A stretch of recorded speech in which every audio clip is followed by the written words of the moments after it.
Hi, I'm Jacob Lee, and I'm part of a musical duo called Princely Music.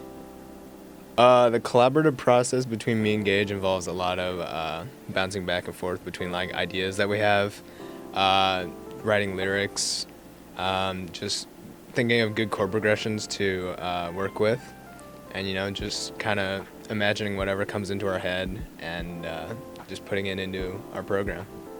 Band. It helps me to understand like what the role of like each individual instrument is in the entire score. So that helps me a lot with like when I'm mixing and just like adjusting like levels of high, mids, and lows to just have a richer mix at the end.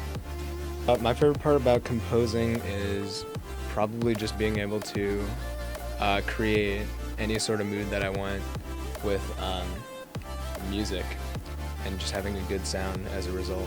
I'd have to say that my favorite is the OG unsynchronized clocks because it was kind of just what got Gage and I started with music. We were just like, hey, let's make future bass, and then we kind of just popped out the track. My musical inspiration would probably have to be people like Flume, Haywire, also a local producer named Everlight Music, whose real name is Griffin Jarasinski, and he's taught me a lot about composing and mix downs. We've been working with people across the country. Like we're working on a collab right now with someone from West Virginia, and it's just cool to have like just a big mashup of ideas from different places. FL Studio is a digital audio workstation that involves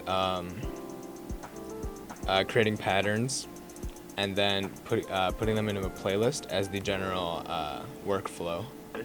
Back a while, in FL Studio, the program that we use, I was messing around with the GUI scaling in Gage's program on his laptop, and it made his FL crash.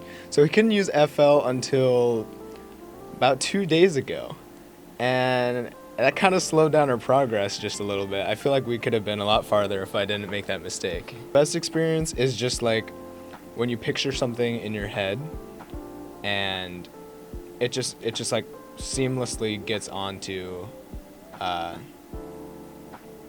seamlessly turns into the sound that you want.